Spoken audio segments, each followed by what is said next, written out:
Yamology is back, but we only have two letters in the ology. Myself and Alex, we're going to be breaking down the New York Knickerbockers versus the Indiana Pacers, the two versus the six seed. Alex, give me some initial thoughts. Initial thoughts. Okay. Yeah. When you look at the series, it's offense versus defense. So basically, you could say this is the matchup of unstoppable force against immovable object, probably. Like you have one of the best defenses against one of the best offenses going against each other. Um, yeah, and it's interesting to see who's going to win this one. Yep. I think I know where I'm heading, but the Pacers came away against the injury-riddled Bucks to get into the Eastern semis, and then the Knicks in a very hard-fought series where they only had 1 point difference came away in six against the 76ers. But yeah, as Alex said, very defensive, half-court oriented team versus my name's Tyrese Halliburton, and I'm already down the floor whilst I'm saying the sentence. So it's going to be an exciting series. But what we'll probably do is break down some X factors, give our overall prediction, and then probably key in on a couple top three, top five potentially players in the series. Yeah, sounds good to me. Uh, so, where do we want to start? Want to start off with the like Pacers players first off, or I wanna change it up. Let's go to prediction straight away. prediction straight away? Okay. Um, yeah, I'll say it is as it is, and I'll say Knicks in five. Stop It's stealing, stop stealing my lines, Alex. Uh, you think so too? uh, Oh actually, wow, give me Nixon four. Knicks in four. Oh wow, Give me Nixon four. like that Um, I confident? You're that confident? Okay, okay. I think the Knicks are really good. And obviously the 76ers had Joel Embiid. I was, I mean, me and Skit convinced me that Pacers were going to come out of that Bucks series, but they were not playing a good team. Like, I don't know if you saw this, Alex, but the Bucks put on their Instagram that it was the first playoff win by a team that was missing their top two regular season starter scorers. And it's just like the Yeah. saddest accomplishment ever. It was not a good team that they beat, but the New York Knickerbockers are a good team. Tell me why they're a good team, Alex. They're a good team because they are playing one of the toughest defenses out there. You know, Josh Hart is going to be there hustling 48 minutes a game because he's Josh Hart. Same goes for Jaylen Brunson, who's probably going to play 40 minutes a game. Like, it doesn't matter that they don't have the biggest depth because all of their players are always available for 40 plus minutes. And that alone is like a huge plus for them. You could argue that the Knicks are playing much better offensively without Julius Randle in the lineup, who has always been very inconsistent uh, throughout the last couple of years. He's been with the Knicks. I'm very interested to see what they'll do in the offseason. Maybe they're going to trade him somewhere to create more cap space and go after another superstar. I could imagine that. Like the Knicks are that good. Um, Jalen Brunson is a legit superstar in the playoffs. Like he shows that he is one of the top five players so far in the playoffs, in my opinion. Like he's doing it on all three levels, while also helping out tremendously on defense. So it's going to be very tough for the Pacers to play this very, even though they are kind of injury riddled, but still super healthy Knicks team. Uh, I feel hustle wise, the Knicks are better defensively nonetheless. And there's a speciality, obviously, is the rebounding. Uh, uh, God damn it, I'm missing That's the English term again. God damn it. In English, so good. Rebound? yeah, their territory, the rebounding territory, they're incredible at that. Arguably the best team at it. Mitchell Robinson is back. Isaiah Hartenstein is going to get paid, obviously, in the offseason because of how tremendous of a season he sets it for, even in the playoffs. Like both of them are playing great so far. Dante DiVincenzo is an incredible shooter. Like he's showing that in the playoffs as well. Like there are so many factors that are going on that Indiana has to look out for, while Indiana themselves are, yes, they are a fast-paced team. Basically, they are the Pacers, like quite literally.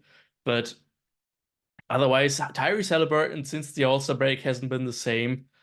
He's so far only been at like 16 points in the playoffs so far, which is not very good. Only 30% from three.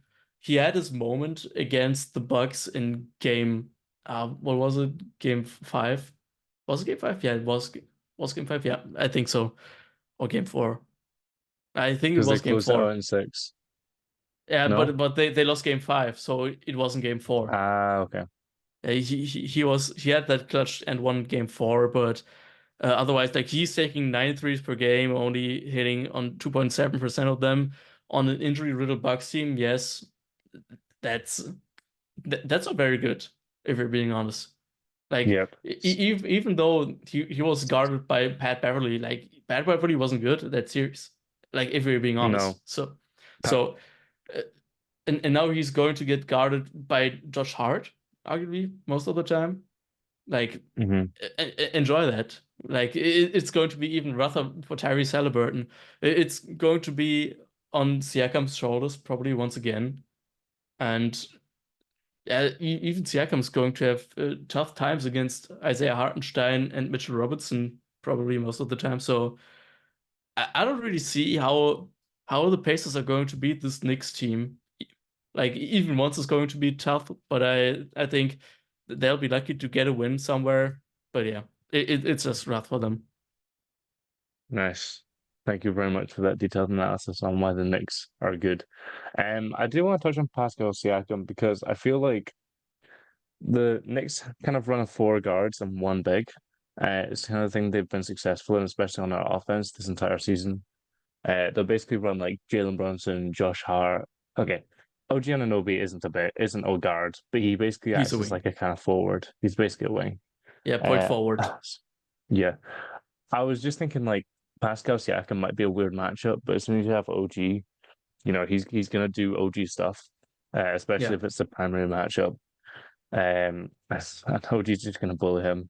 But I still think Pascal is obviously a massive key to the series. TJ McConnell also had a great burn. I'd love to see him and Jaylen Brunson going at it, two short kings, just absolutely going at it in a playoff thing.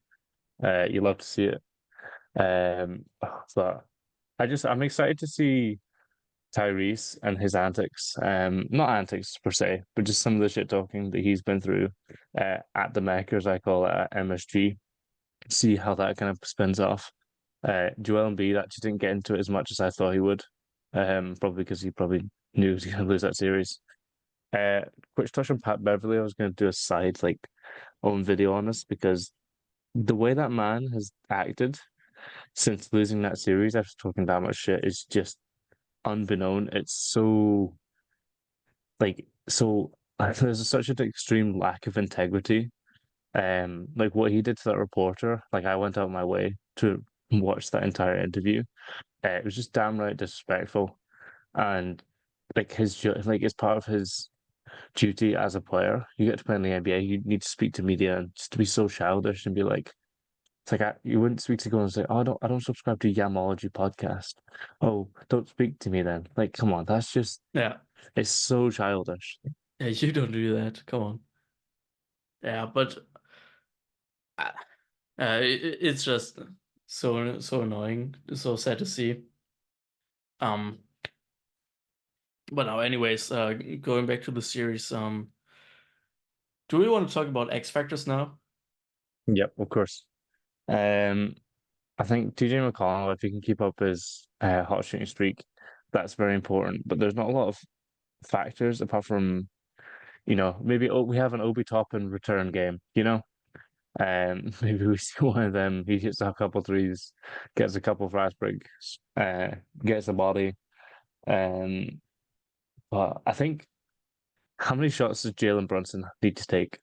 That's probably one of my bigger factors because he's obviously putting up great numbers, but he's not overly efficient. Obviously, he's getting hounded. He's basically their offense. But he was shooting about 30 shots a game.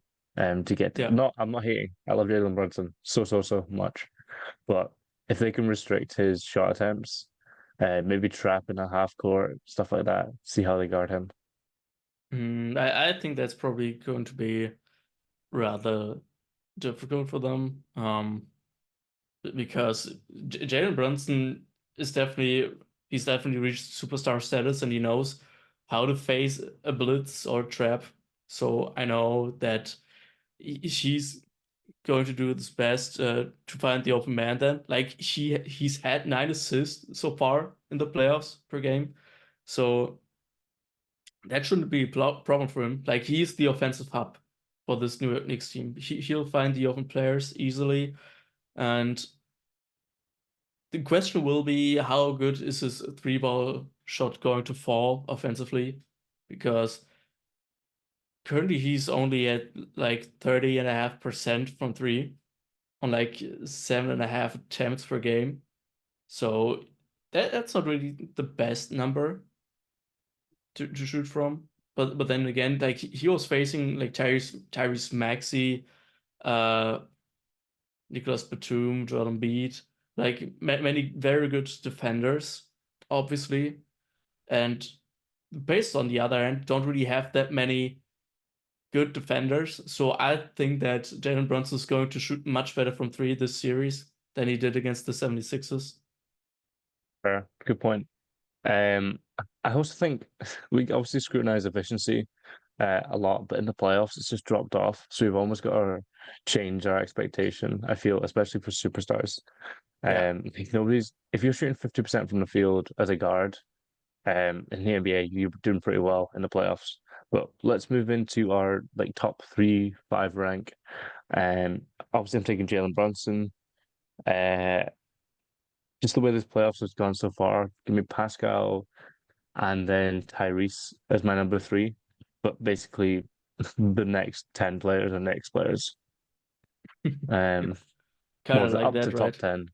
Uh, Yeah, it's very interesting to see because for me personally, I'd argue that at one I'll have Jalen Brunson as well.